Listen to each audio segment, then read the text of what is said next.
તો રામ રામ, જય શ્રી કૃષ્ણ, જય માતાજી એન્ડ ગુડ ઇવનિંગ મિત્રો. કેમ છો બધા? આશા રાખું છું એકદમ આનંદ મંગળમાં હશો અને ગ્રુપ ડી જે છે એની તૈયારીઓ સારી રીતે કરી રહ્યા હશો. એક બે વિદ્યાર્થીઓની એવી કોમેન્ટ આવી કે સર આના અંદર ન્યુમેરિકલ એટલે કે જે દાખલાઓ પૂછાય છે સાયન્સમાં એમાં થોડી હેલ્પ જોઈએ. તો મને થયું ચલો આજથી આપણે એમને થોડી હેલ્પ આપવાનું શરૂ કરીએ. એમાં બે નાનકડા દાખલાઓ જે છે ઉર્જાને લઈને પૂછવામાં આવે છે કે ભાઈ કેટલું કાર્ય કર્યું, કેટલી હાઇટ ઉપર છે, આવા કંઈક બે દાખલાઓથી શરૂ કરીએ જેથી કરીને એક આપણી શરૂઆત જે છે એ અત્યારે થઈ જાય. તમને દાખલો છે અહીંયા બોર્ડ ઉપર હું દેખાડીશ, પછી એના વિશે આપણે વાત કરીએ અને સાથે સાથે જે કેવી રીતે ગણવો, કેવી રીતે પૂછાય છે એ પણ આપણે જોઈ લઈએ.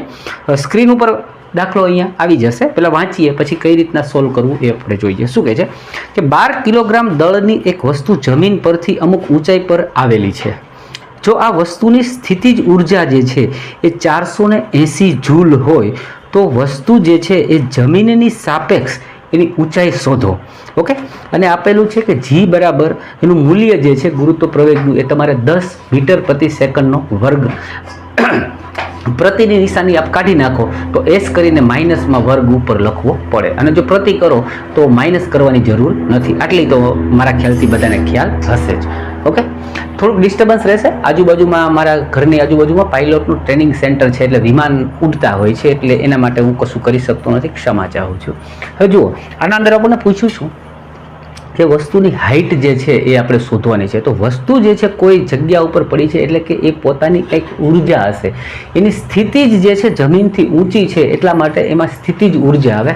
આ પણ છે ને એક એવું કહેવાય કે ઓબ્જેક્ટિવ ક્વેશ્ચન્સની અંદર પૂછેલું હતું કે સ્થિતિજ ઉર્જામાં હાઇટ જે છે એ મહત્વ ધરાવે છે, તો કે હા, હાઇટનું સ્થાન જે છે એ મહત્વનું હોય છે. ઓકે, આવો પ્રશ્ન બી આવી ગયો છે. હવે જો સ્થિતિજ ઉર્જા જે છે એને આ લોકો એક સૂત્રથી ડિનોટ કરે છે જેને mgh એટલે m જ્યાં છે એને દળ તરીકે ઓળખવામાં આવે છે, g એટલે ગુરુત્વ પ્રવેગ એનું મૂલ્ય આપણને આપેલું છે, નહીંતર 9.8 આપણે લેતા હોઈએ છીએ.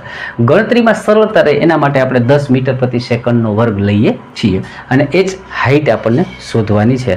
હવે આ જે છે ને એનર્જી, એટલે એનર્જીને આપણે E તરીકે ઓળખાવીએ, પણ આ વસ્તુ જે છે ને એક સ્થિતિ ઉપર છે એટલે એને ઈપી તરીકે સાયન્સની અંદર આ લોકો સૂત્રમાં દર્શાવતા હોય છે, જેને પોટેન્શિયલ એનર્જી બીજી ભાષામાં કહે છે, દેશી ભાષામાં આપણે સ્થિતિજ ઉર્જા.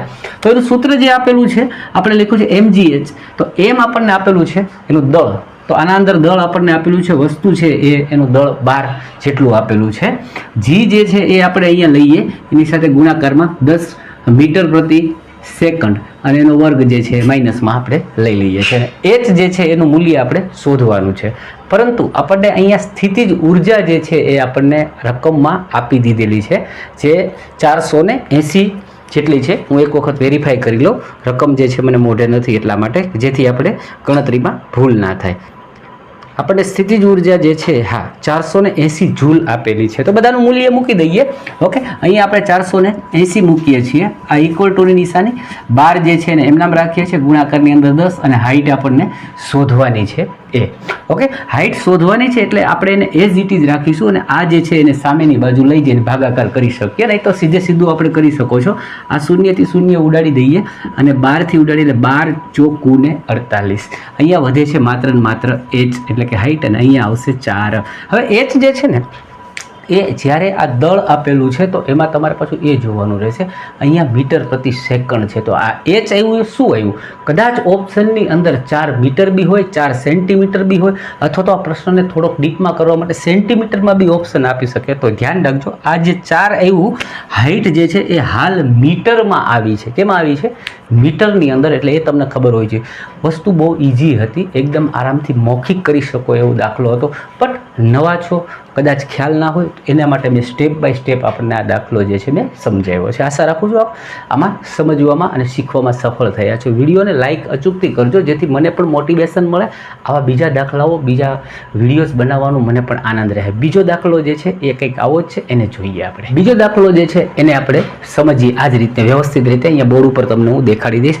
એના પહેલાં એક નાનકડી વાત કરી દઉં કે ભાઈ આપણી ટેલિગ્રામ ચેનલ છે, જે લોકોને જૂનું મટીરિયલ કે કાંઈ વિડીયોઝ જોઈતા હોય તો અત્યારે નીચે ચેનલની લિંક હશે, આપ જોડાઈ શકો છો.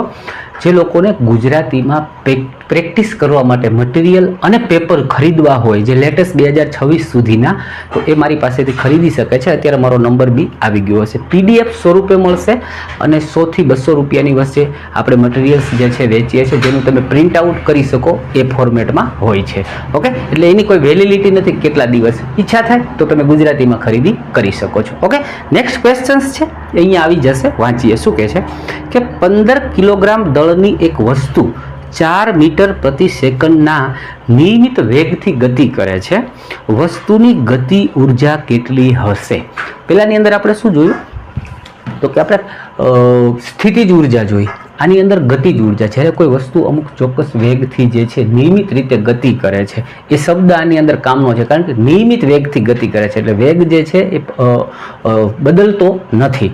ઓકે, અને એ 15 kg નું દ્રવ્ય ધરાવે છે.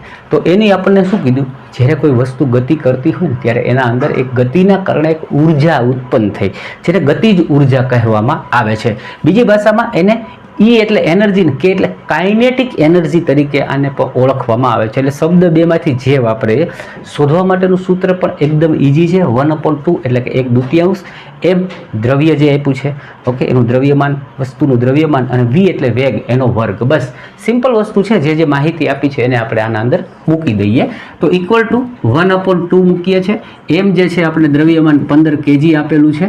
ઓકે, V નો વર્ગ, તો V શું આપ્યું છે 4, એટલે કે ભાઈ 4 બાય આપણે 2 વખત 4 × 4 કરીશું. ઓકે, હવે 2 થી છેદ ઉડાડીએ એટલે કે 2 દુ ને 4. અહીંયા શું આવશે 15 દુ 30 અને 30 ચોકું એટલે 3 ચોકું 12, 120. હવે ઉર્જા જે છે હંમેશા શેમાં આવશે? જૂલની અંદર જવાબ જે છે તમારે આપવાનો રહેશે.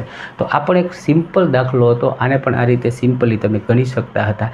આ વસ્તુમાં આપણે શીખ્યાશું બે ઉર્જાઓ કોને કહેવાય, એનો દાખલો કઈ પ્રકારે આવે છે, એનું સોલ્યુશન કેવી રીતે કરી શકીએ. આશા રાખું છું આપ શીખવામાં સફળ ગયા હશો. આવો દાખલો પૂછાય તો અચૂકથી કરીને આવજો, એવી શુભેચ્છા સાથે ફરી બીજા વિડીયોમાં મળીએ. ત્યાં સુધી આપ બધા એકદમ મસ્ત રહો, વ્યસ્ત રહો અને તંદુરસ્ત રહો. મળીએ.